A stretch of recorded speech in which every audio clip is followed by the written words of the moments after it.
Welcome to Dropping In, a podcast of storytelling and interviews with your host, Winter Olympian Mercedes Nickel.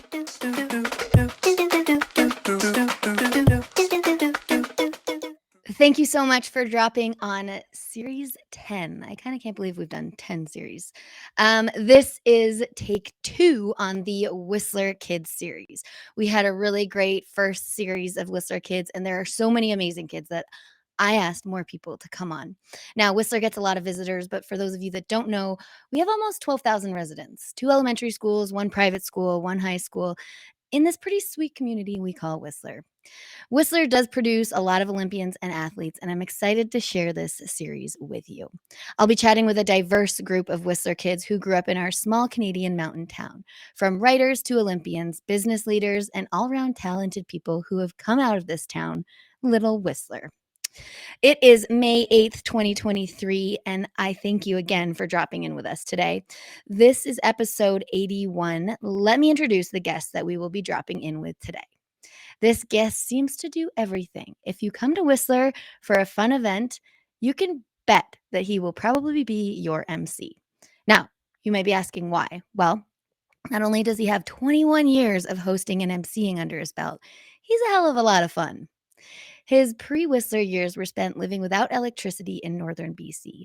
His family moved to Whistler when he was 12.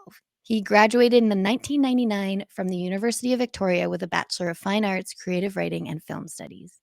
He is the founding editor and has been editor-in-chief at Mountain Life magazine for 17 years. He was the founding editor of the Whistler.com blog from 2011 to 2016. He's also a filmmaker and is co-creator of the heavy-hitting Horror Fest. Since 2003, he wrote the movie column for the Peak News magazine. He is currently writer and editor for Multivista and has probably won Waiter of the Year at Sushi Village time and time again. This father-son, MC, host, editor-in-chief, writer, blogger, director is a Whistler kid. Let's drop in with Feet Banks. Feet, how are you? I'm doing awesome, Mercedes. How are you? I'm good. You've done a lot in your life.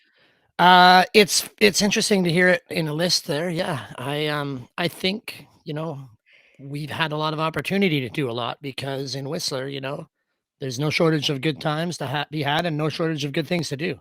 It's so true. Okay, so for the listeners to get to know you a little bit better, we are dropping in with the 10 rapid fire questions, which all of our listeners and viewers know are never rapid.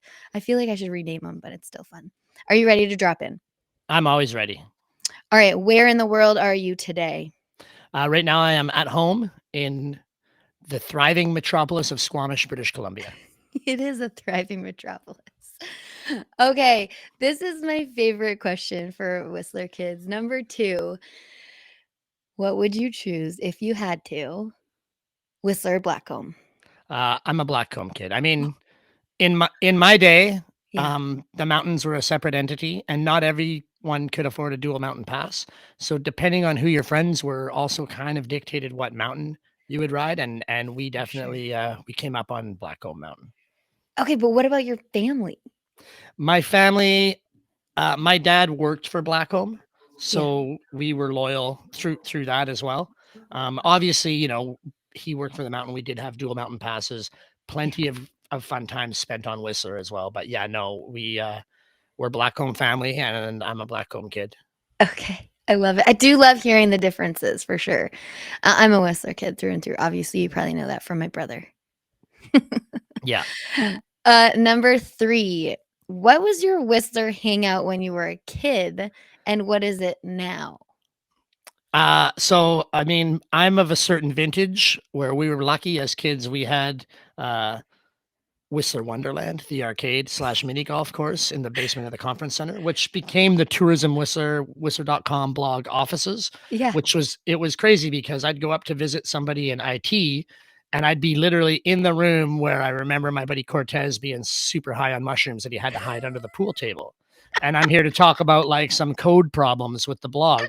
So yeah, Whistler Wonderland was this fantastic, like double level, multi-room arcade mini golf course attached to the Rainbow Theater. And we just basically hung out there.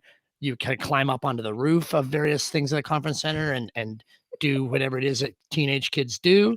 You could sneak over to the golf course and play around on there. But yeah, that was our end of town, the west end of town.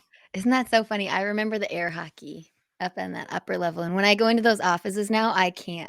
I'm like, this is super weird for me. I could have worked there for 5 years, and I was like, this is like my office was like hole 7 of the mini golf. So awesome. Okay. And where are you likely to be found hanging out now when you come up to Whistler? I mean, I'm a creature of habit. So if I'm coming to Whistler, which I do a lot, I'm obviously for the mountain, I'll be on the mountain if I'm coming up. But Yeah. in the village, I'm going to Sushi Village. Yeah. I'm going to Armchair Books.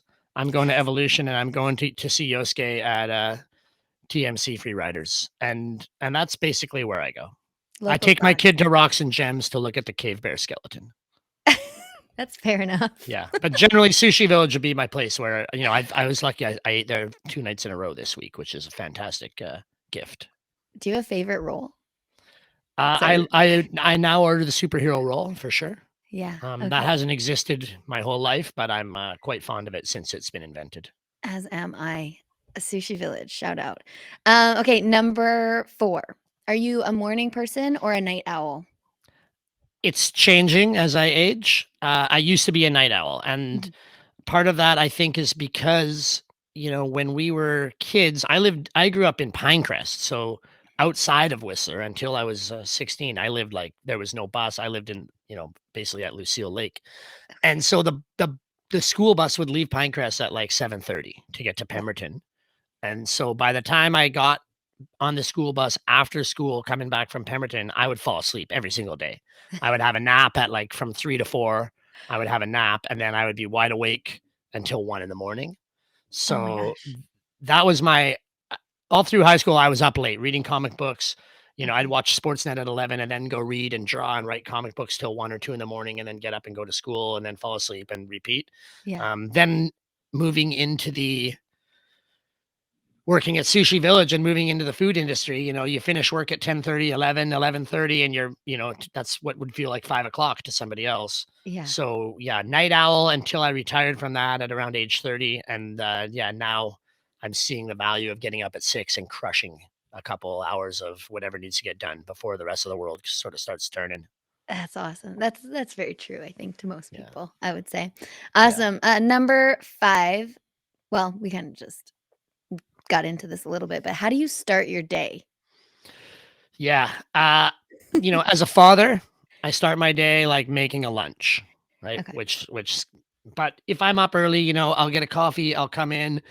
I find after I wake up, I have lots of times things work themselves out in the night. If I'm working on a writing project, I'll wake up with the answer that I was looking for, or I'll wake up with the opening line to the article that I needed. So I'll come in sometimes even before I get a coffee, and I'll just bang a bunch of ideas out on the keyboard. Yeah. And then I'll do a bit of work. The child leaves for school at 8, so you got to get up, make sure that scream at him to make his own food and get dressed, and then make a lunch and send him off. And then 8 a.m. it's time to go to work. How old is he now? Almost 14. Oh my gosh. Yeah, it's crazy. Wow. Old enough to make his own lunch, but also like making a lunch every day sucks so much. And I was lucky enough that my mom did it for me throughout my entire school career. And I'm not gonna. That's one family tradition that I'm gonna keep going, because making a lunch sucks, and I'll take the hit for you, son. Aw, making a lunch does suck. I would be the one that would sleep in and then take like a full pepper to lunch, because I was like, well, here it is. That's what I'm having today. Yeah. Terrible. Don't do that.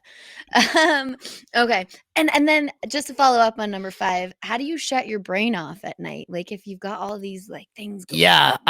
I run pretty hot. My brain runs pretty active. My blood pressure is a signifier of that, which I've got to work on somehow. I don't know, before I just either explode or keel over. Oh my But God. I've always done the same thing at night, and that's I read. Yeah. I read like a fiend, and it takes me out of my head, and then I basically catch myself holding a book with my eyes closed, and then I know it's time to go to sleep. And that's been pretty consistent for as long as I can remember. Amazing. Well, that segues into number 6. Would you choose a book or Netflix? I'll always choose a book.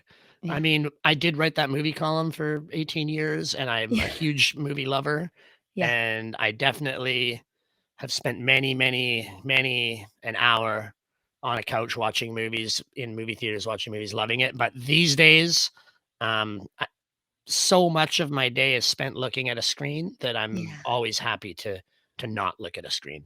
For sure. For sure. That makes sense. Number 7, what's one thing that you've learned the hard way? Every single thing I've ever learned has been That's the okay. hard way.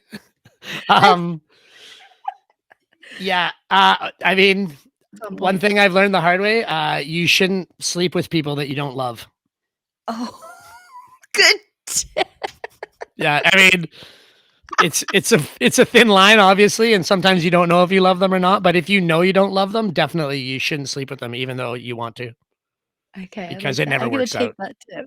Yeah, I think in Whistler that's a very valuable tip, but That also is a very the t- valuable tip. the town might either suddenly double in productivity or collapse. That's true. God. Oh man. Number 8.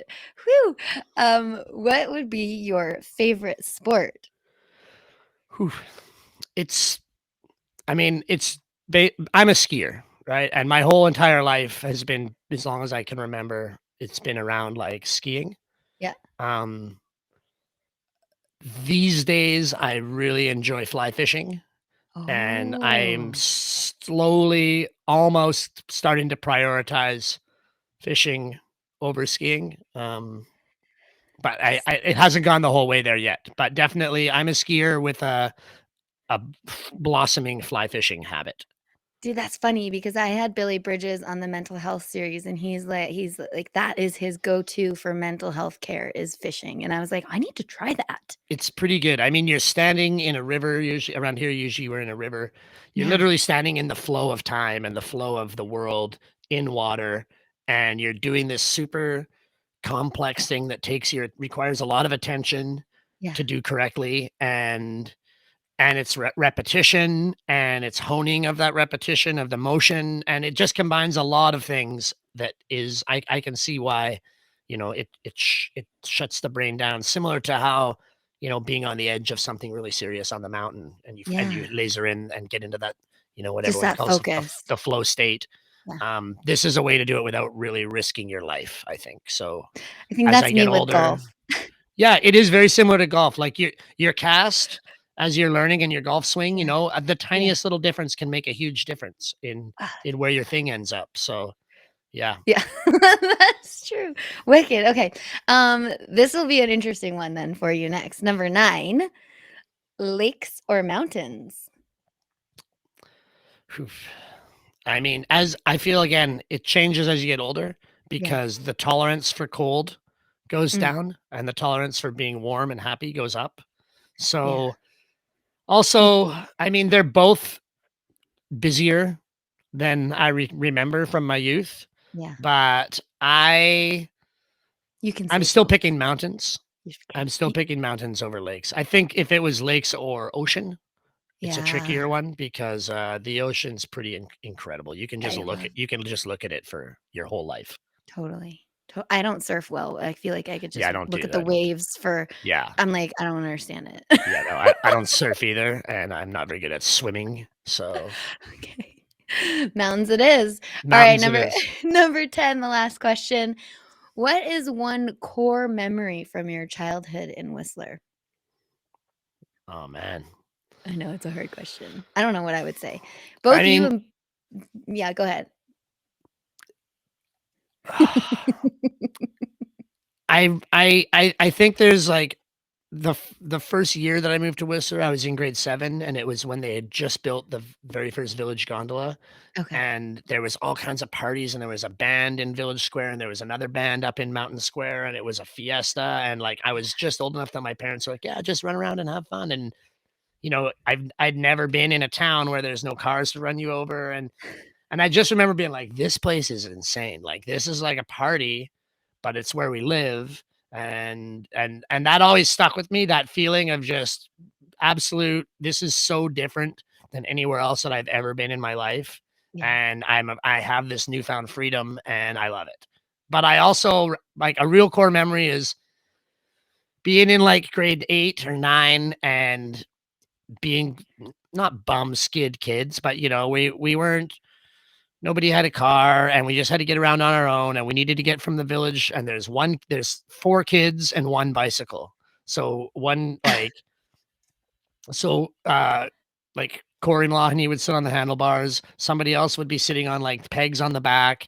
Yeah. I would be riding on the shoulders of Max Thornhill or somebody who's riding the bike, and we would have 4 kids on 1 bicycle biking from the skate park out to White Gold or something like that. And I just always remember, yeah, like we were just little kids running around with total freedom. Oh, we got a bunch of styrofoam from a refrigerator installation at an apartment. Let's build a raft and raft to Fitzsimmons Creek at high water and spring runoff. And we don't need a rope or life jackets. And we'll call it the Titanic because we all know what's going to happen.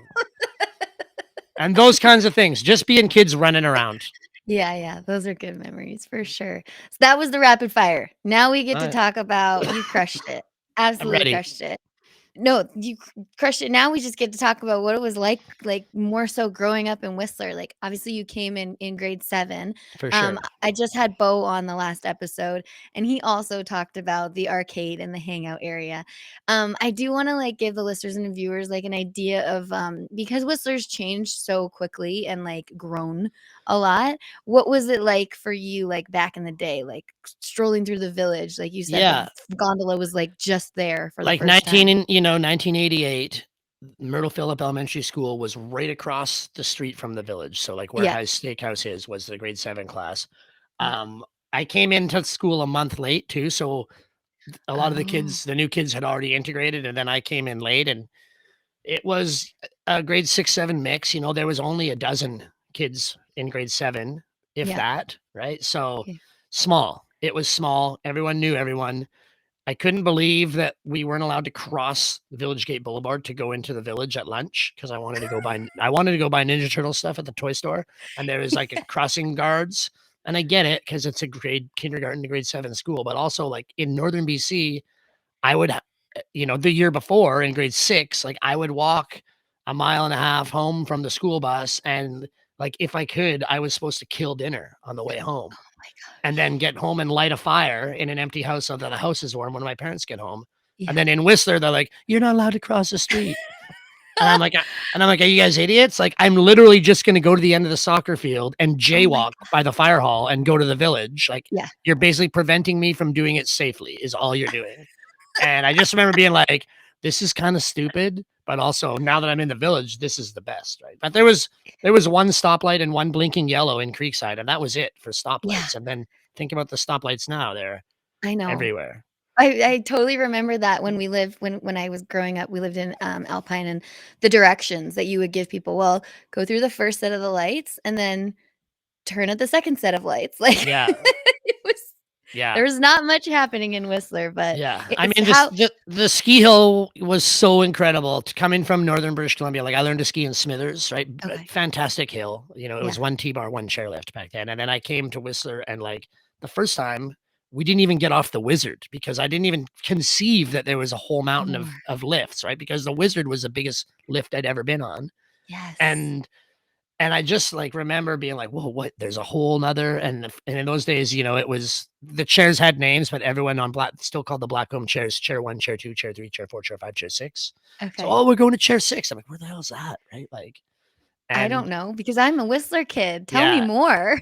And the school, because the school was right there, like you'd get out of school I think it was every second Thursday or every Thursday, you get out of school an hour early and run as fast as you can to the bottom of the lift, right? And we would go to Blackcomb. So run to the Wizard and upload to the top, get 1 run, upload, sit at the rendezvous and just wait because, my parents didn't finish work till 5 o'clock. So there's no point for me being at the bottom of the Wizard at 4:15. Right. So we would just sit in the trees up by rendezvous and wait and wait and wait until the mountain was totally empty. And then bomb straight line down springboard right underneath Solar Coaster. And then come into School Marm. And, in the 80s, like the lower parts of the mountain had good snow most of the year. And School Marm was a lot narrow, and it was basically almost like Banked Solomon in there, and you could go so fast, man. Yeah, School Marm's still like one of my favorite runs. It is. I like that run. Not many Yeah. people know about it. Shh, don't tell And anyone. it's not always great, right? Because it gets a lot of rain crust and melt freeze and stuff. That's But when true. it's good, it's golden for sure. How many days would you say now you get up the mountain? You know, I mean, you're these days I work. My kid mhm, has to go to school. We do definitely skip Mondays as often as we can to go up the yeah, mountain. But you know, if I get 25 days a season now, I consider that a good season. I'm okay. probably close to that. I bet you I got 21 this year. Nice, Um, nice. as a kid, you know, we were aiming for 50, Okay. but the, they really need to change the school system in the Sea to Sky so that the kids are off on Wednesday, Thursday, or Tuesday, Wednesday, and they go to school on the weekends because That makes sense. it's difficult, especially not living in town. It's difficult Yeah, to get up the mountain on the weekend. it It is. takes a lot of you need to really want to go if you want We to get do. on the mountain from Squamish. It's true. Well, in the lineups, it's changed a lot over the It's years. That's a for it's changed a sure. lot. That's Yeah. for sure. I want to talk about the community of Whistler. You're like heavily involved, and you're always around, and you're at like every event, and it's so amazing to see your face all the time. And I know I'm not the only one. Like it's people are stoked when you're emceeing an event. It's just a really good time. So can you kind of shed some light how you got involved in that, and like how you just keep doing it over and over? Yeah. I mean, the community, it's interesting. It comes from it was such a small community Yeah. when I was young. You know, everyone knew everyone. Everyone got their mail from Jan Morris. Everyone got their, you know, everyone saw everyone all the time. Yeah. And then there was events, the father-daughter dance. Obviously, I never went to that, but that was a huge event that's been happening in the community forever. And then Mhm. there's, you know, as there used the fireman's ball, right? Everyone knew everyone and the kid and that sense of community just stuck with me, you know, even though like I haven't lived in Whistler since 2006, but Yeah. it still feels like home and I still am as involved and almost every good thing that's ever happened to me in my life has come out of Whistler. So Yeah. have this feeling like you know, and it feels like as it grows the community is being stretched more thin. Mhm. A lot of the, you know, our parents' generations, they had their kids finished school and they left town because, yeah, I Yeah. bought this lot for $7,000 in the 1960s and I built the house in my own hands. And now everyone's telling me that it's worth 2.5 million and I've got a $18,000 a year tax bill, but I'm a Totally. carpenter, right? How does that work? I know it So doesn't. as the community got more and more stretched thin, I sort of felt like, you know, we have to take care of ourselves. And Mm. that's why Chili and I started the horror festival, just so that we can, you know, there's a film event, homegrown. You know, Yeah. you used to see people doing art shows in Max Fish or doing fashion shows, and there's all these little things that were all kind of happening at the same time, and it kept the energy level, and it was always fun. Like if it's fun, I'll be there, right? I love that.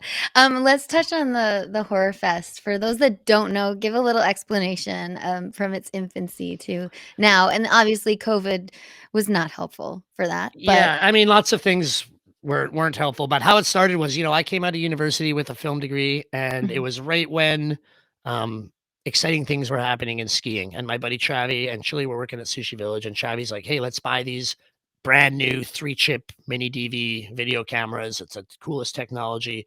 We're gonna film yes. ski, and we're gonna make a ski movie." So Travi and I got the cameras. Chili was shooting stills. We made this ski movie. Heavy hitting parental advisory. It's classic and shameless plug. And then we're sitting around with these cameras all summer and autumn and spring. Like, what are we gonna do? We have you know, this is a $10,000 camera at the time, Yeah, and let's Chili and I are like, we should make a horror movie, right? We love horror movies. It's the easiest movie to make. totally. So we made one, Green Jesus versus the Evil Pom Poms, and marijuana was involved, right? Yeah. That's how come Green Jesus is green, because he gets his superpowers from smoking magic joints. And once you make a movie, there's no internet, like there's no YouTube or anything. You couldn't show your movie to anyone. So we were like, well, Yeah, it's stupid to make a movie without showing it. So we started this festival. It was at the GLC, yeah. and we put the call out, and you know, lots of people had cameras, and people made movies, and it kind of grew from there into this huge event where people with an idea and a camera could do anything they want and they'd be able to show their movie to, you know, at one point there's 1,100 people watching these B grade horror movies. I mean, it And sells out real fast. it's sold out. We used to just print sold out on the posters because when it was Right. at Millennium Place, that's 225 seats. Yeah. Cast and crew are probably 60 seats, so there's not many seats. Yeah. And Yeah. then it went to the Fairmont, and there was enough seats, and it became a huge, massive thing. And but it also, like, a bunch of people that I know that have gone on to succeed in film careers, Mhm. some of their earliest or sometimes their first time ever showing a movie to the public was at the Horror Fest. And, So cool. that was something that Chili and I always tried. Like, we'll show anything. If you make it, we'll show it, because, you have to start, everyone has to start somewhere. And it Totally. doesn't matter how shitty it is. And lots of them were really quite poor, mine included. Then, of course, like, it got a little bit, eventually we had to stop showing anything because it got kind of rapey. Some people, there was a whole phase in horror movies where it was like torture porn and kind of Right. like gross shit that doesn't service the story or anything, just gross shit for being its own sake. So Yeah. then we actually had to start cutting people, and that didn't go over well. And then, Mm. then Chili got sick and died. Yeah. So it put a damper on things, and then tried to revive it. COVID didn't help. And yeah, now every time I go anywhere, someone's like, "When's the next Horror Fest? Come on, bring it back, bring it Yeah. back." Yeah, But that's a challenge. yeah, it was a lot of work. I don't know. It was a lot of work. It was a lot of fun. Mhm. As you become parents, your priorities shift a little bit to, I still want to do stuff. We would never make money. Like, that was solely for the community and to Yeah. have a good time. Yeah. And I mean, I guess, to build your personal brand so that people know who you are. But it was never like a financial thing at all. Oh, that's super. Especially, No, it's super interesting because I had Bo on and he was talking about the Real Wild Kittens and yeah. how they're giving skateboard lessons for free. We've got you doing a horror fest, not making any money. Here I am putting on a half pipe fam jam Yeah. just for fun, for free, for Totally. everyone. And Like, Ace's hot dog party at the end of every year, right? Like, these are the yeah, things that build community, and these are the things that make Whistler special, are these yes, events that come from the heart and are for the community. so And true. it's getting harder and harder for those things to happen. It Like, is. It for is. Horror Fest, the price of venues it's like, I know. do I want to charge people $69 for a ticket to come to a movie festival? No, it's No, but they'll ridiculous, probably right? get. They do pay, and we definitely have a high level of what we were doing, and we were giving a lot of money away to the filmmakers as Yeah. prizes. Yeah. But Yeah.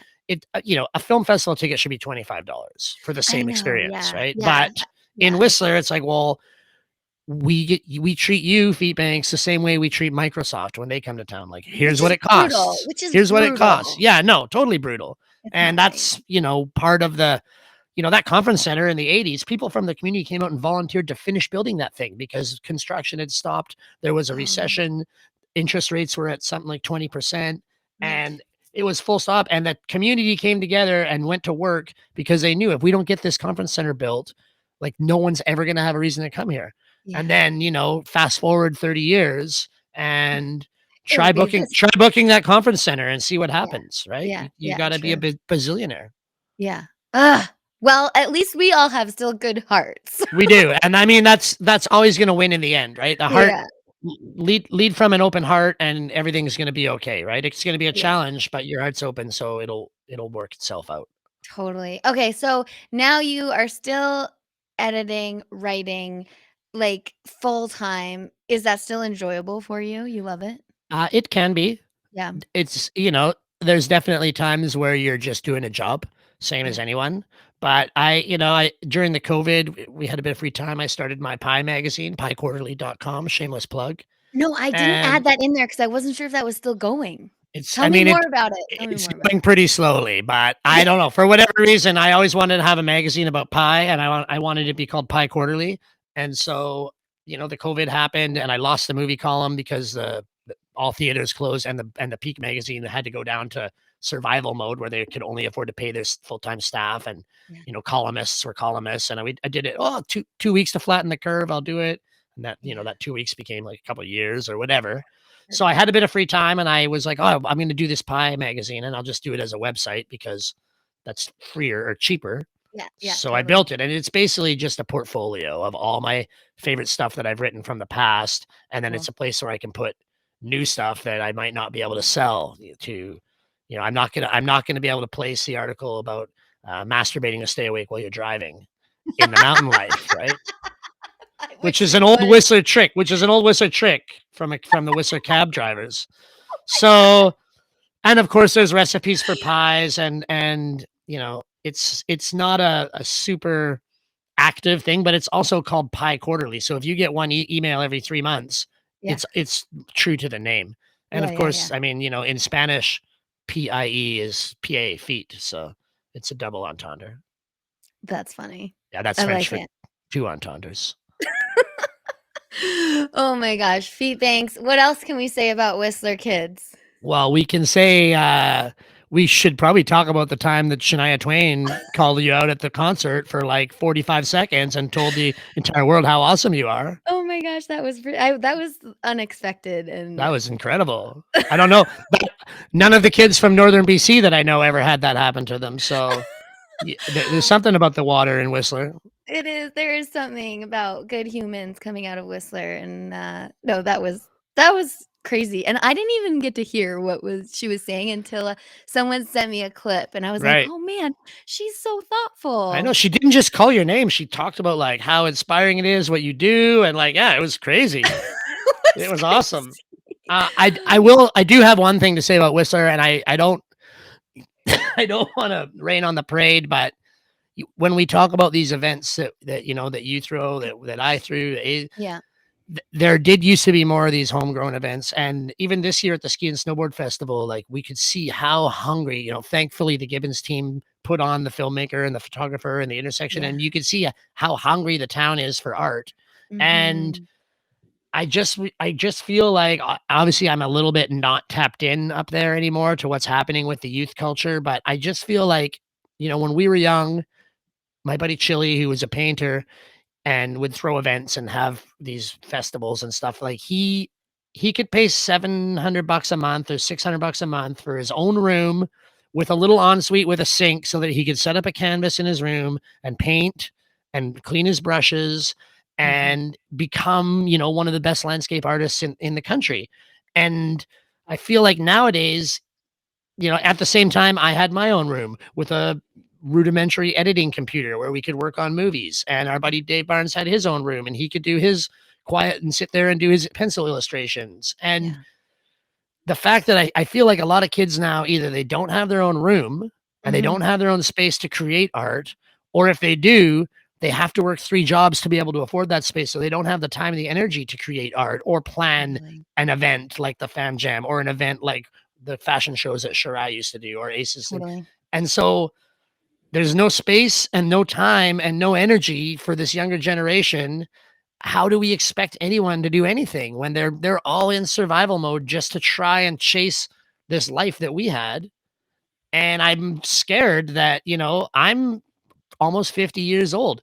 Ace a little bit older than me. Like eventually Mhm. we're not going to be able to pour that energy into the community the way that we have our whole lives. Yeah. And there's no younger generation, or there's a much smaller percentage of the younger generation that has the time and space and energy to step up and fill those gaps. Yeah, for sure. And without that culture and that art and that for the community by the community stuff, I mean, the town is going to lose some of its magic. So, Yeah. what's the answer? I mean, the answer is easy, pull $1 billion out of your ass and build a bunch of houses for people. But it's If I the had it, billion. I would. Yeah, the $1 billion part's tricky.